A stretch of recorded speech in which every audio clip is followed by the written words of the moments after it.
ஒரே நிமிஷம் எப்படி தான் பேசுறவங்க பேச போறேன். ஆனா பத்திரிகை நண்பர்களுக்கு காலை வணக்கங்கண்ணா. இது ஒண்ணுமே இல்ல. அதாவது ஒருவருடைய மடியில கனம் இருந்தா மட்டும்தான் வலியில பயம் இருக்கும். இன்னைக்கு திராவிட முன்னேற்ற கழகத்தினுடைய அரசு மாபெரும் தவறு செஞ்சிருக்கிறாங்க. அதனால பயத்தில் இருக்கிறாங்க. ஒரு ஜனநாயக முறையில் ஒரு ஆர்ப்பாட்டம் ஒரு போராட்டம் செய்யும் பொழுது குரல் வழியை நசுக்க வேணும்னு நினைக்கிறாங்க.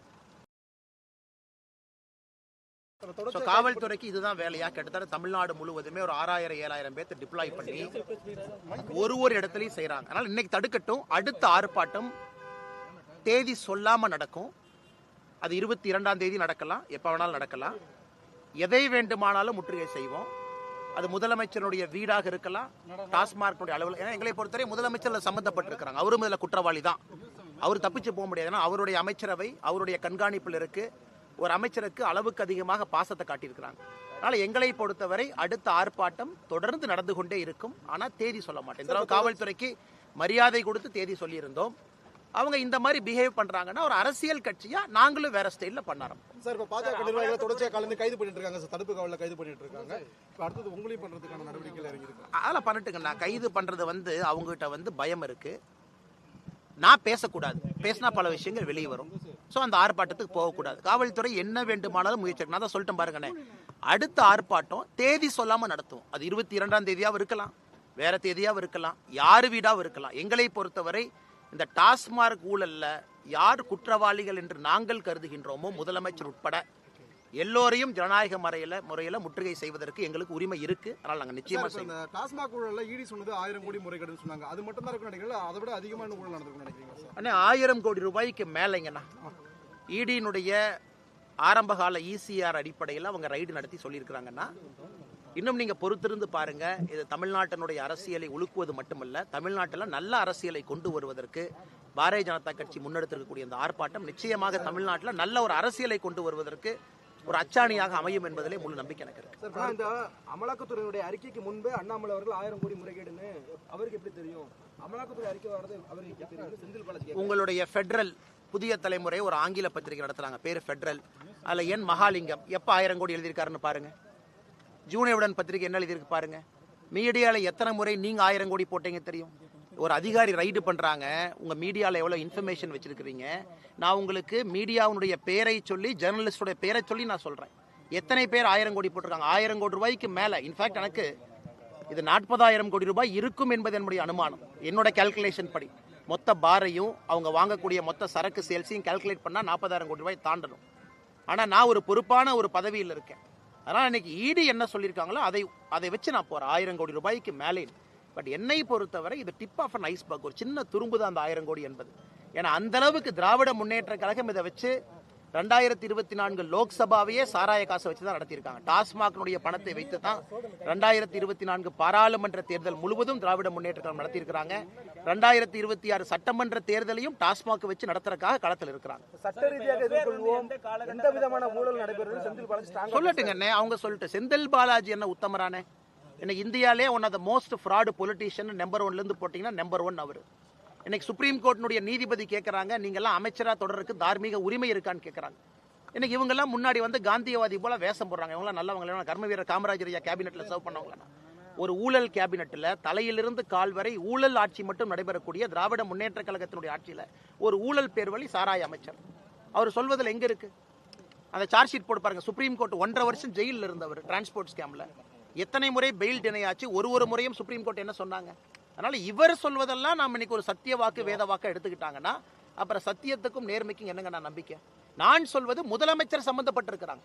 டாஸ்மார்க் வழக்குல முதல் குற்றவாளியாக மு.க. Stalin, M.K. Stalin accuse number 1 டாஸ்மாக்ல இருக்கணும். 2வது குற்றவாளி தான் செந்தில் பாலாஜி. ஏன்னா பாலிசியை டிசைன் பண்ணி கூட ஒரு அமைச்சரை வச்சுக்கிட்டு கண்ணை மூடிட்டு இருந்தாங்க அப்படின்னா முதலமைச்சரும் பொறுப்பு தானே. என்னை பொறுத்தவரை இந்த கேஸ்ல அக்யூஸ் நம்பர் 1 முதலமைச்சராக இருக்க வேண்டும். ஏன்னா அரவிந்த் கெஜ்ரிவால் அக்யூஸ் நம்பர் 1 இருந்திருக்கிறாங்க. தமிழ்நாட்டிலும் இடி தன்னுடைய முழு அறிக்கையை தாக்கல் செய்து முடிக்கும் பொழுது முதலமைச்சர் அக்யூஸ் நம்பர் 1 இருப்பார் என்பது என்னுடைய ஆணித்தரமான நம்பிக்கை.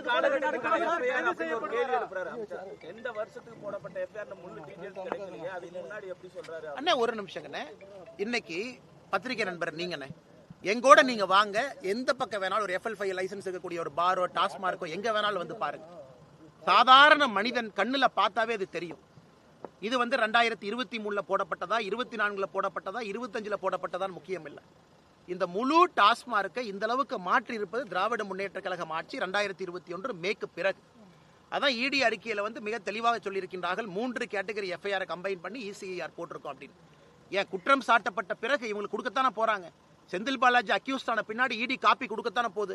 அந்த காப்பியை திறந்து FIR எப்ப போட்டாங்க, அப்ப செந்தில் பாலாஜி அவர்களோ முதலமைச்சர் அவர்களோ தெரிந்து கொள்ளட்டும். இல்ல ஒரு புகார் வந்தா அந்த புகார் மீதான வழக்கு பதிவு செய்யப்படும், அதுக்கெல்லாம் எடுத்து வச்சு இப்படி சொல்ல முடியுமா? ஏன்னா நாங்களே அதுக்கான நடவடிக்கைகளை மேற்கொண்டு இருக்கலாம்ல அப்படின்னு சொல்றாங்க. யாருங்கண்ணா? அமைச்சர் செந்தில் அவங்க நடவடிக்கை மேற்கொண்டிருந்தா வெள்ளை பேப்பர் தாக்கல் செய்ய சொல்லுங்க. ஒருவேளை அமைச்சர் சொல்வது போல, அன்பு சகோதரர் அண்ணன் நீங்க சொல்றது போல அமைச்சர் பண்ணியிருந்தா வெள்ளை பேப்பர் தாக்கல் பண்ணட்டும். டாஸ்மாக்ல இவ்வளவு புகார் வந்திருக்கு, இவ்வளவு நடவடிக்கை எடுத்திருக்கோம், இவ்வளவு பேர்த்த சஸ்பெண்ட் பண்ணிருக்கோம், இவ்வளவு ஆக்ஷன் எடுத்திருக்கோம். இன்னைக்கு முக்கிய புகாரே வந்து நீங்க டாஸ்மார்க் ஒரு லீகல் ரூட்னா இல்லீகல் ரூட்ல 40% மேல சரக்கு வைக்கிறீங்க. அதுல வரக்கூடிய பணத்துல தான் நீங்க ஆட்சியை நடத்துறீங்கிறதா நம்முடைய குற்றச்சாட்டு. இல்லை என்று சொன்னால் வெள்ளை அறிக்கை தாக்கல் செய்யுங்கன்னே.